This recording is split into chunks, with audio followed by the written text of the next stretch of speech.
Well, good morning, everybody, and welcome to today's discussion on pandemic preparedness.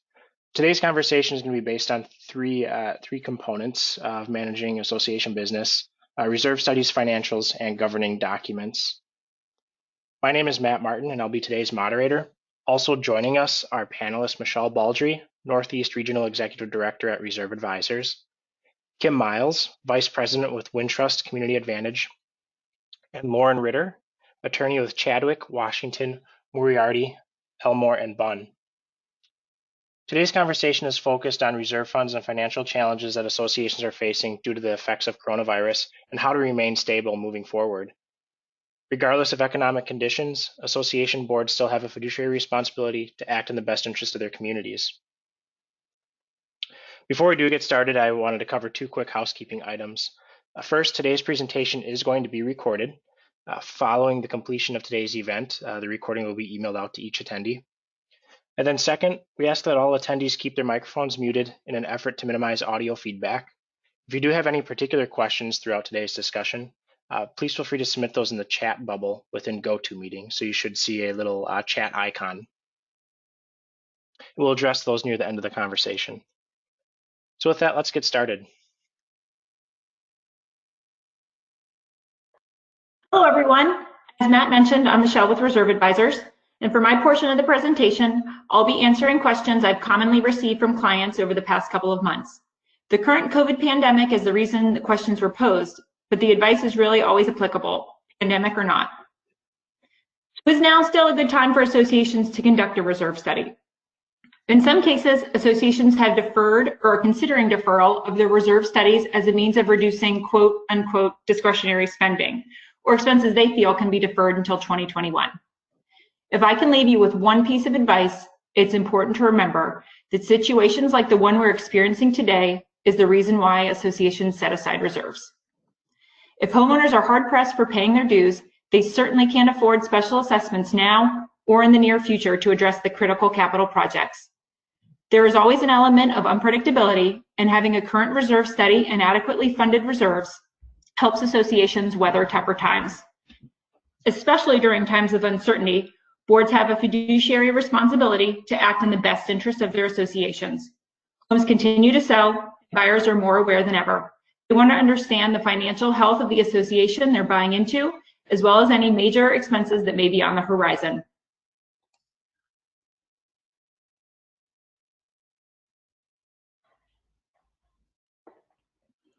What challenges have reserve study consultants experienced as a result of the current pandemic, and how are they adapting to meet the needs of their clients?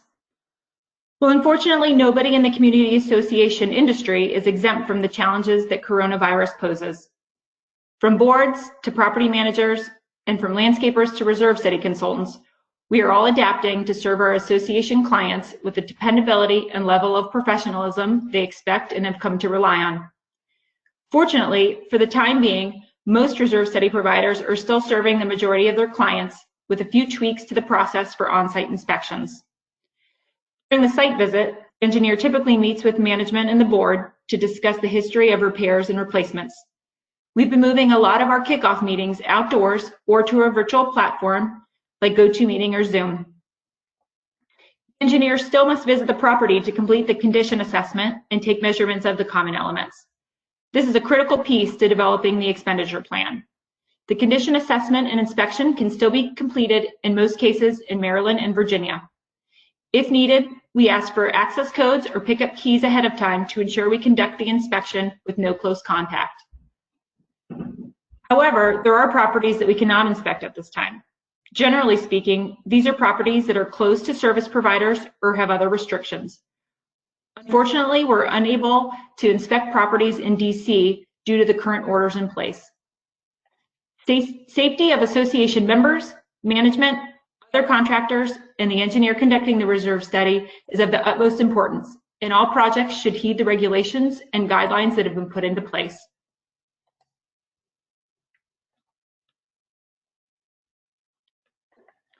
So how should the current pandemic be incorporated into a reserve study? It shouldn't. It's really important to remember that the reserve study is a 30-year long-range forecasting tool. We use weighted averages for interest and inflation to make sure that short-term peak and valley trends aren't extrapolated out 30 years. By updating studies every 3 to 5 years, the reserve study consultant can realign the funding plan roadmap by updating unit costs with current pricing, which negates variance in these inflation and interest rates.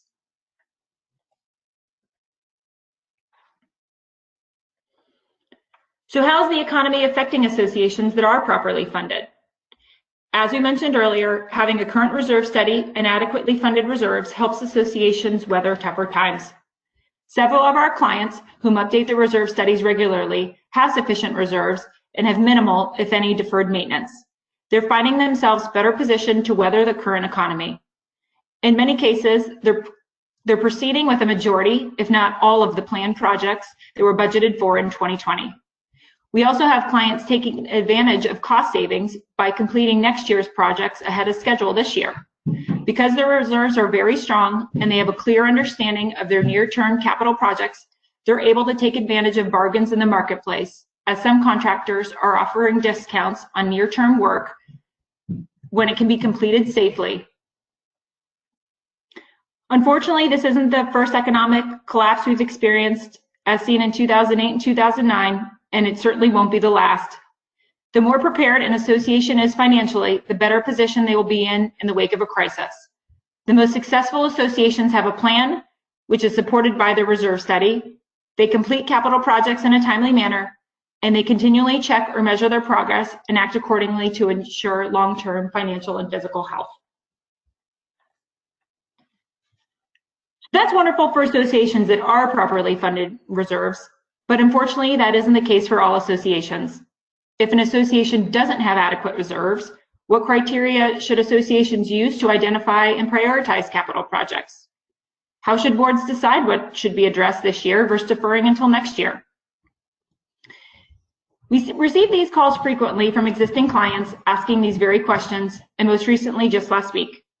In evaluating the priority of individual projects, you should ask yourself several questions to determine the necessity of the project.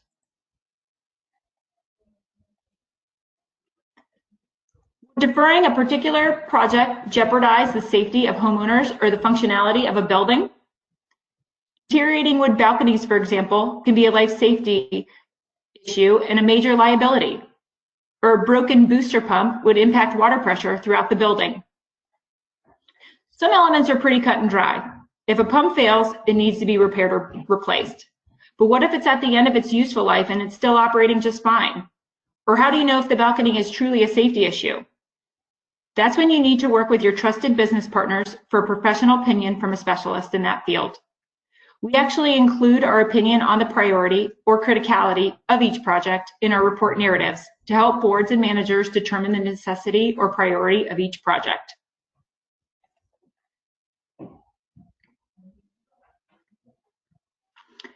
Does deferral lead to more costly repairs and replacements? When roofing systems fail, the additional expense to address secondary repairs far exceeds the cost of proactively replacing the roof. At a minimum, roofs should be repaired where current conditions could lead to water penetration into the building envelopes. This accelerates the rate of deterioration to not only the roof, but also to the roof decking, fascia, facade, and interiors of the units. Same with pavement. When pavement deteriorates, such as the example shown, water seeps into the base, which will cause settlement and additional deterioration. At a minimum, the deteriorated section needs to be replaced, possibly by a patch, to avoid more costly repairs.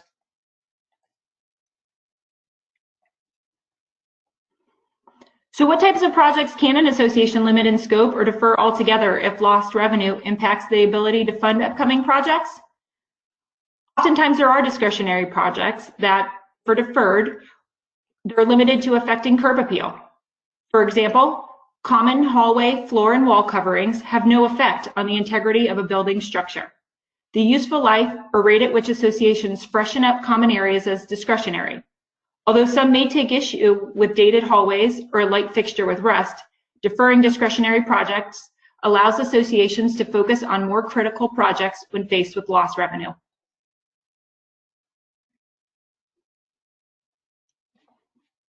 Another example is concrete sidewalks.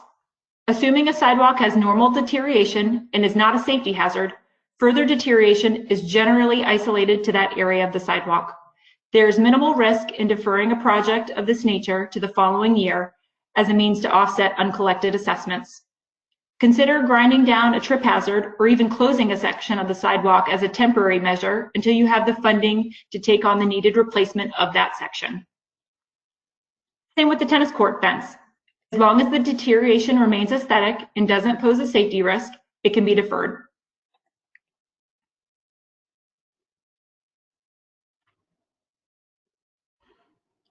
So it's important to ensure that your playground equipment is safe, but it doesn't have to look pretty. Work with your trusted professionals to come up with temporary solutions, like replacing sections of the playground that are damaged or a safety hazard. Same with pool furniture. It's important to ensure that furniture isn't a hazard by removing those pieces that are severely damaged, but homeowners can deal with fabric or strap loosening.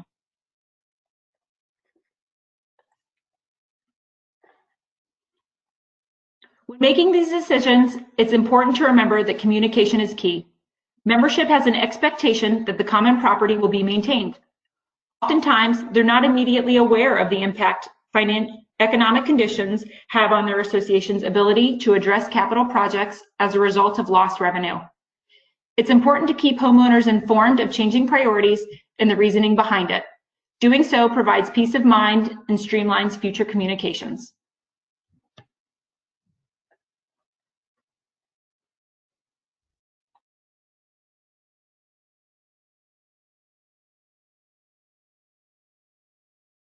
Hi, everybody. This is Kim Miles. I'm Vice President of Wintrust Community Advantage, and Michelle has just segued into the discussion about financial preparedness. So I'm going to take a little bit of time to talk about or to review the stimulus programs that have been offered that seem to, at this point, be in our rearview mirror. Additional steps that can be taken to put the association in a position of financial preparedness, and looking into resources that are still available to the associations if they need to get help. And finally, with best practices. So PPP loans were offered. They were most of what we bankers spent a lot of time on in April if your bank was involved in that type of lending activity. Community associations were not eligible for the PPP loans. However, the management companies often were. And so our management company customers were able to work with us to apply for those loans and keep their essential staff in place. And it's something of an argument for self-managed associations to consider one of the benefits of using a management company. They had access to some of those resources. CAI did initiate a Write Your Senator and Congressman program to urge our political leaders to include community associations in any future iterations, but it seems the time for that has run out. In addition, the other stimulus program that was offered was an EIDL loan, which stands for Economic Injury Disaster Loan Program. These were available to cooperatives and to community associations that fit the definition of a private nonprofit. They were smaller loans. The PPPs were forgivable and larger in amounts. This program was limited at $10,000 and did involve repayment of the debt at a small interest rate. These are now limited to agricultural businesses. So it also seems to be in our rearview mirror. So where are we now? We need to look at what we have in the way of a current year budget to evaluate, review on a granular level what you have to work with in the way of income and expenses. Then beyond that, what financial resources are available that need to be considered and how managers can help their boards and finance committees of associations focus on some planning. So with evaluating your current year budget,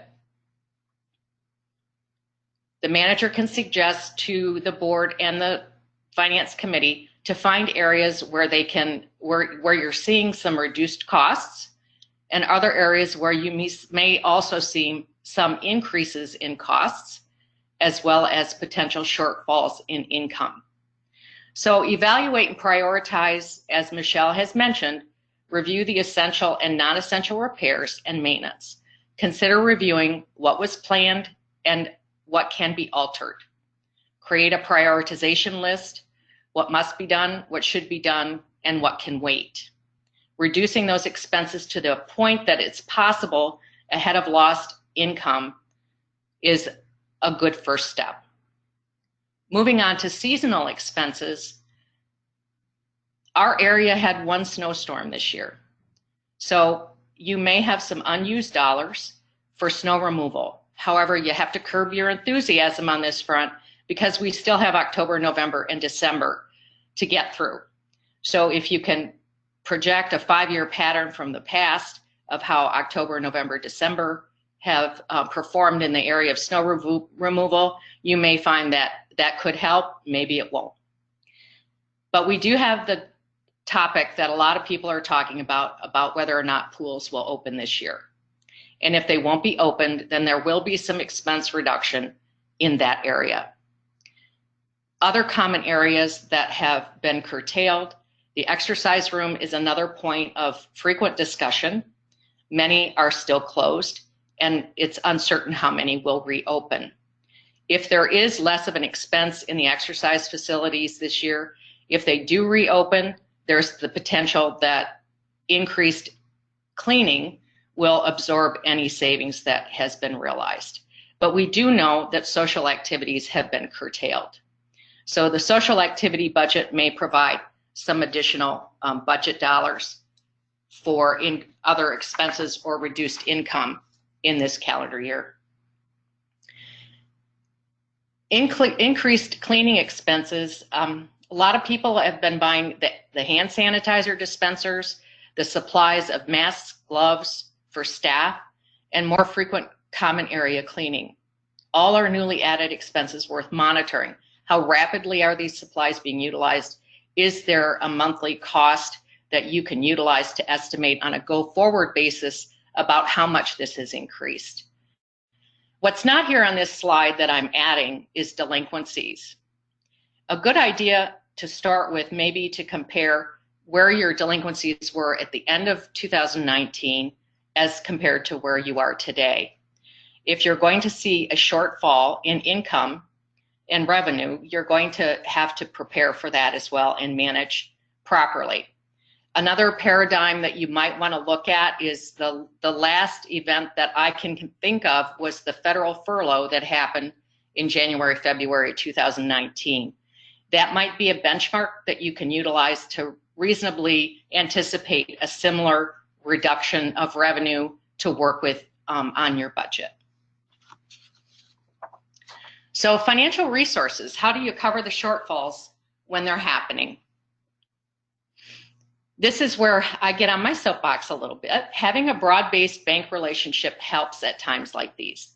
You need to contact the bank that's holding your association operating and reserve deposits. Some of these banks are focused on trying to get more deposit dollars and are less able to provide credit options. And so these are the things that you can discover by reaching out and encouraging your board and finance committee to pursue these areas of information. Specifically, CD renewals, if you have CDs on deposit and if they're maturing this year, advise your bank to not automatically renew those CDs. Even if it's early, letting them know ahead of time that you will not be automatically renewing those CDs is an important step to take to help avoid renewals happening and withdrawal penalties being imposed. Credit options, your association may be able to get what my bank calls a comfort line of credit. If you have deposits with a bank and you have a pre-existing relationship, they will often have lines of this sort available as a safety net in case there is a need in the future. If you pursue this type of line of credit, there will be a cost associated with doing so, but it is a safety net for you to have in place if the time presents itself and you need it. Capital repair loans, we are still making those loans. Our process is the same. More associations are seeking these loans. This is an area where I am getting higher levels of call activity. Associations pursuing their capital repairs as they should, who want to maybe avoid depleting reserves ahead of an unpredictable financial hardship. So some of you also have your reserve funds with wealth management firms. Call the financial advisor that is connected with your account and find out for your association what the options are for liquidating. Investments like Ginnie Mae funds, money market funds can be sold. The financial advisor can tell you, can inform the board or the finance committee what the current market value is for these investments and how long it takes for the association to receive the funds if they choose to liquidate. So find out that time horizon so you can manage toward it. And finally, borrowing from reserves is not something that people want to do, but it has been done from time to time. And the important thing here is to understand if your governing documents allow it. And if you do borrow from your reserve funds, it's important to be disciplined about paying those monies back and by a certain time. If the reserve funds were going to earn interest before you borrowed them, that should be built as well into the repayment of those borrowed funds. So your financial resources, in summary, looking at your current budget, you might have to get a little more granular than normal, identify reduced expenses and increased costs ahead of time as best you can to anticipate. Prioritize maintenance, plan what repairs and maintenance items will proceed as planned, address what must be done. Credit options, locating accessible funds. Financing is available through comfort lines of credit or capital repair loans. They may be an option depending on your bank. Investigate that early. Borrowing from reserves, as I mentioned, if your governing documents allow. So in all, the best practice of all is a lot of communication. I think that's going to be a recurring theme here. Your bank and financial advisor, connect with them, find out about your CDs, put notifications in early. Investigate how long it will take to get access to any liquidated investments and pursue lines of credit or capital repair loans to the extent they're available. Anticipate that those will take potentially 60 days to put in place. You have to be prepared ahead of time. And finally, your association attorney is your best friend. Seek counsel, review your bylaws so you can be aware of what the permitted strategies are. And it may be a time to evaluate the results that you're seeing from collections. And this is another sensitive area at this time due to the measures that have been put forth by our municipal leaders, which leads us to Lauren. Thanks, Kim. So picking up where Kim left off, I'd like to first discuss collecting delinquent assessments during the coronavirus crisis. Many times walking into court, debtors get the impression that I'm the big, mean, evil debt collector. So hoping to dispel that and help managers and boards also dispel that image. During this crisis, our recommendation has been to emphasize the community in your community associations and to approach any collection efforts with both business judgment, but also humane neighborliness. The beautiful thing about many community associations is the bond that the members have with their neighbors and understanding that their neighbors may be going through hard times right now and financial hardship is only part of that. So I'm going to discuss a few approaches that associations may want to take when considering the needs of the association, but also the needs of owners who may be experiencing those financial hardships. So the first part is recognizing the assessment obligations. If you look in the Declaration for Property Owners Associations and the bylaws for many condominiums, you will find there's a section that talks about assessment obligations. Unless you have some very strange documents, and this is where I will put my disclaimer that my advice is general. I don't have the individual documents for all of your wonderful communities, so I can't speak to them specifically. But generally speaking, the governing documents for condos and POAs will contain an assessment obligation where owners are required to pay assessments. The association does not have the ability to waive that obligation.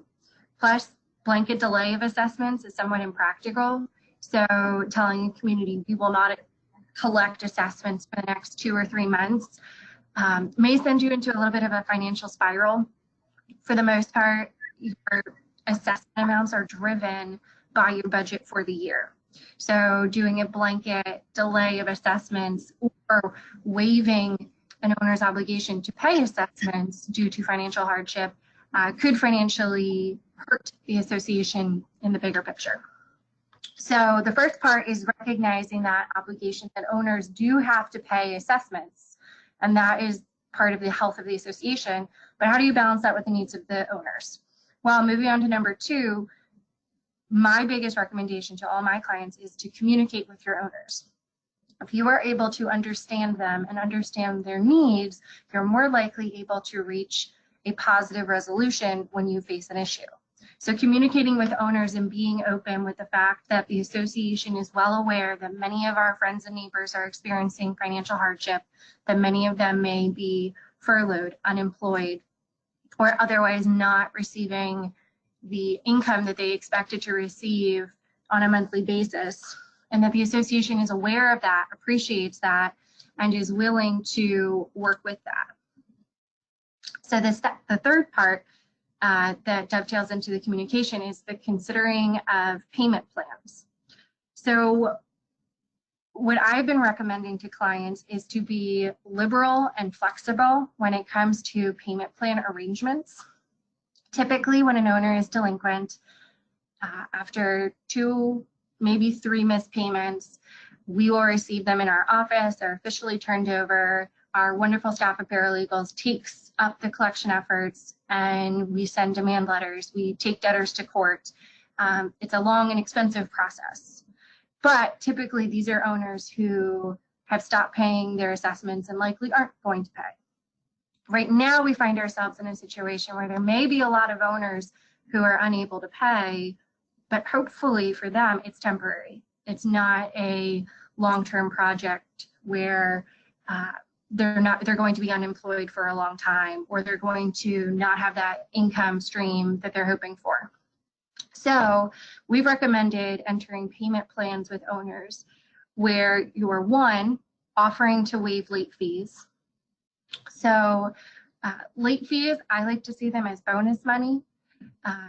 Unlike an assessment, which is built into your budget, late fees are more of a penalty for someone who hasn't paid. So waiving late fees will not take money out of what the association was expecting to come in. So offering to waive late fees may help owners, and that feeds into deferring due dates. So at this point, April and May have come due for many communities. You may have owners who are unable to pay both of those months. So I've been recommending entering a payment plan where an owner may be deferring April through June or July, and they start repaying later in the year, maybe August, September, once they're able to get back on their feet. But they're also paying starting in maybe August or September, depending on when everything reopens and people start going back to work. They're also paying their current assessments. The goal is not to have owners get behind, it's to offer them the branch to hopefully pull them back so that they're able to manage their financial situation and not end up being turned over to your association attorneys to collect and pursue in court.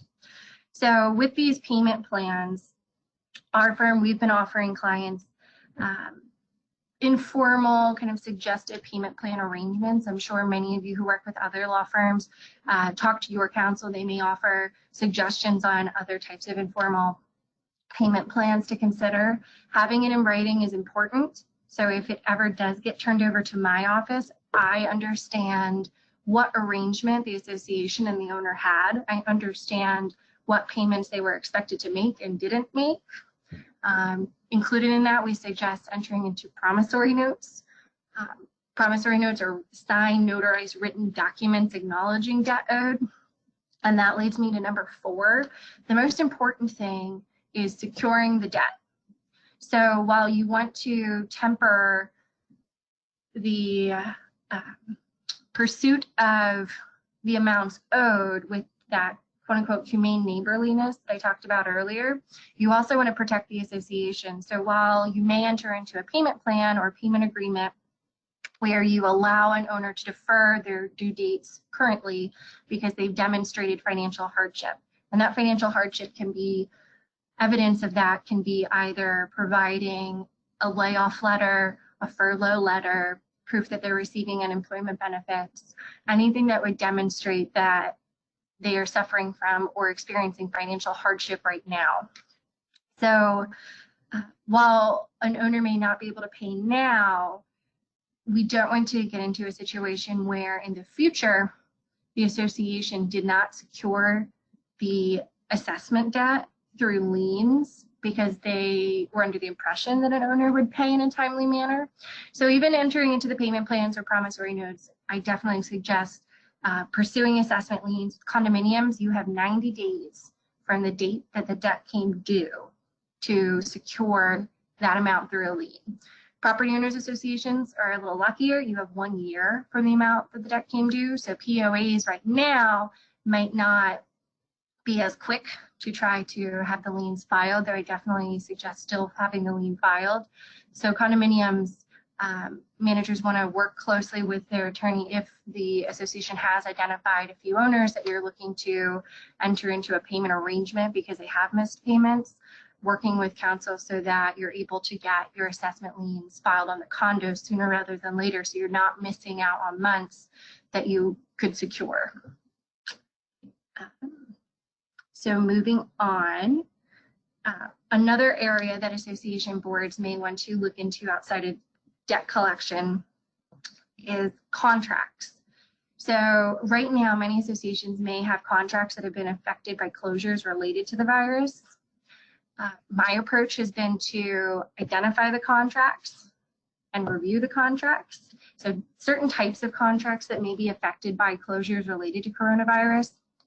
The 2 biggest that I've been dealing with are pools and exercise classes that are held in on-site fitness centers. So with your pool contract, and I don't mean to get in the weeds with the types of contracts, but as an overview, with the pools and the exercise classes, you may, as Northern Virginia will hopefully be entering into phase 1, where certain types of outdoor activities are permitted. Hopefully pool contracts and exercise classes won't be as big of an issue. But typically with your pool contracts, for example, you will enter into a contract. It will talk about the hours that employees work, the type of labor that they do, where under normal situations, having multiple lifeguards working 12 hours a day makes sense. However, under our current situation, based on Executive Order 61 that came out in Virginia, phase 1 allows outdoor exercise activities. However, it's very limited. So it's limited to 10 people max. They must be 10 feet apart. Employees must be wearing face coverings. So we're looking at a very different summer than the one we had last year. So that's why it's important to look at your contracts that may be affected. Your pool contract, you may want to get in touch with your service provider and see if, based on the restrictions in place, you may need to modify the terms of your contract. I always recommend, if you have a contract and you believe that it needs to be modified or there's an issue with it or the situation has changed, definitely get in touch with your association counsel and just talk about it. I always recommend to my clients, if something pops up and you have a question, don't hesitate to reach out. We will be able to advise you on whether you want to contact your service provider to potentially modify the terms so that it works for everyone. The pool situation is something that everyone is dealing with right now, as with the fitness centers. So most of these companies who service multiple associations will not be surprised by most likely questions to modify or questions related to how they will continue to uphold their end of the contract. Specifically looking at, I guess, fitness centers, once we enter into phase one, if associations do pursue opening them, definitely have the board make a business judgment of basically have a very full conversation about whether it is feasible for your association to open your fitness center. If the board decides that they can absolutely comply with the governor's orders and with CDC regulations and guidelines, and you do move forward with opening your fitness center, definitely make sure you have signage that's posted informing any owners who may be using the facilities of the risks of coronavirus. We recommend having owners who are using the facilities, either your pool or your fitness center, signing an acknowledgement form, acknowledging the risks of coronavirus. And I guess the last thing we recommend, just to fully protect the association, is talk to your legal counsel about the possibility of adopting a resolution that just formalizes all of the rules and regulations around opening your facility. Because at the end of the day, managers and board members want to be protected. So I always recommend, paper your trail to wherever you're headed. So if you have resolutions and if you have documents in place showing that your owners were aware of the risks and that the association was doing everything it could to comply with local, federal, and state regulations and laws, that is the best way to move forward through these very weird, strange, uncertain times. So I will not provide specific language regarding any waivers or any signage. I definitely recommend speak to your law firm. We're all slightly different in our approaches, so definitely talk to your counsel. And if Chadwick Washington does represent you, feel free to reach out to me. I'm happy to work with whatever other attorney in our firm does represent your association. But definitely talk to counsel. This is very much a topic that all of us across many firms across the country have been debating at length. So we're very opinionated on it and are very ready to talk to all of you about how to approach wordage and conveying these messages to your owners. And for my last slide, before taking any action, I always have my 3 C's. The best one is to consult. Consult your governing documents, your declaration, your bylaws, your articles of incorporation, and your rules and regulations are your touchstone. They will give you guidance, they will give you direction, and they will give you the boundaries that you are able to operate in as a board, as an association. So whether that is related to pursuing loans, sometimes your documents may require a vote, or whether that is pursuing putting rules and regulations in place related to opening of your fitness centers once your area enters into phase 1. Definitely consult your governing documents to see what you are allowed to do. Consult your experts. So whether you are deferring any maintenance or repairs on the property, consult experts like Michelle, your reserve advisors and experts. If you are considering loans or any other financial support systems, consult experts like Kim. And for everything else, talk to your manager or talk to your law firm. We are also available to kind of answer the other questions outside of the financial and reserve topics to help you, like I said at the beginning, use your business judgment so that the board is making a well-researched, supported decision. Second, comply. All of the rules and regulations that we are dealing with, at least the guidance coming from the federal and state governments, every day we are getting something new. Everything is ever changing. So definitely stay in touch with your law firm. We will be able to keep you up to date on how you need to respond to executive orders that are being issued or stay-at-home orders that are being issued so that you can comply with what the law requires, you can keep your community safe, and you can keep your community happy. And finally, communicate. I find that communities that communicate openly with our owners so that owners understand that the board is doing what they can to help the community through these times. So communicating about being in touch with the board if you are experiencing a financial hardship. It's better to talk to the board than suffer in silence and end up in collections at your law firm months later, or whether that's communicating with owners about your decision to open or not open certain facilities. Keeping your owners in the loop will hopefully lead to a community that understands and appreciates the very hard decisions that the boards across the state of Virginia are having to make right now. So with that, like I said, consult, comply, and communicate, and hopefully that will help your boards move forward through these new times for us. Thank you so much. All right, thank you, Michelle, Kim, and Lauren. We did receive a few questions during today's demonstration that we could address here briefly before we wrap things up. The first one here, interest and inflation fluctuations can be modeled and predicted due to the wealth of historic data. What about concern of pandemic cycles and/or financial market effects? I think I can handle this one. This is Michelle with Reserve Advisors, and by all means, Kim, if you want to join in, that works as well. So it's important to remember that a reserve study utilizes average rates, knowing that there will be both bull and bear markets in that duration of the 30-year study. That will definitely affect interest and somewhat inflation as well. It is important to remember that the inflation that we're concerned about for the reserve study is specifically related to construction costs for those various components. So the material costs and then also the labor costs. We are looking at more of a construction inflation rate, knowing that there will be both good times and bad times in the market. Good, thanks, Michelle. Then there's one here for Lauren. I'm curious if there is any specific language we should consider regarding fitness center waivers when we begin to reopen them.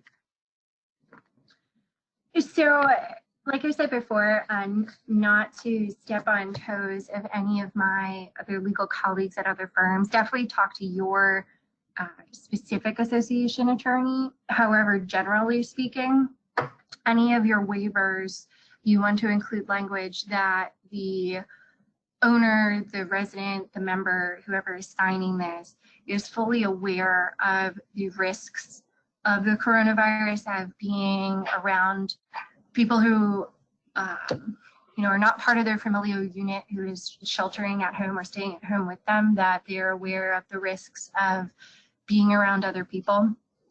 And more importantly, that they agree to comply with the rules that the association has put in place, as well as state and CDC guidelines and regulations. Typically, I don't believe that many of the association insurance policies cover pandemic or cover viruses or illnesses unless you have an awesome insurance provider who talked you into a very particular endorsement. So making sure that owners are fully aware of the risks in engaging in fitness or any other outdoor activities around other owners will hopefully protect the association if, and knock on wood, hopefully not, an owner were to contract coronavirus. So definitely talk to your association's counsel. They'll be able to hopefully provide you with actual language that you can use in a waiver, because having owners or members sign a waiver when they are participating or using outdoor facilities is an absolute must. All right, thank you, Lauren. I have one more question here for you as well. Has there been any official legislation to allow late due payments or waive late fees during the pandemic? To my knowledge, I don't recall seeing legislation that specifically instructs associations to allow deferred payment or to waive late fees. However, if you look into your condo bylaws or your POA declaration, at the section that talks about assessment obligations, typically there is a portion, and once more, generally speaking, I don't know your specific documents, generally there's a section that talks about the board being able to set due dates. So it is within the board's purview to allow an owner to defer their payments. But like I said, it's working with that payment plan and having a demonstrated financial hardship. Because if the association were to blanket defer all of the assessments, you may create a situation where your budget is totally out of whack and you are suddenly, as the association, in a pinch for money because the assessments that you were banking on coming in each month did not come in. So taking it on a case-by-case basis with each owner and having the board make a specific determination for each owner, you're definitely able to accept deferred payments and to waive those late fees. Good, thank you. That does address all of the questions that came in today. With that, that does conclude today's presentation. As we mentioned earlier, today's presentation was recorded. We'll be sending that to each of the attendees. In our email, we'll also include contact information for Michelle, Kim, and Lauren. So if you do have any follow-up questions, feel free to reach out to them at your convenience. Thank you and have a great afternoon.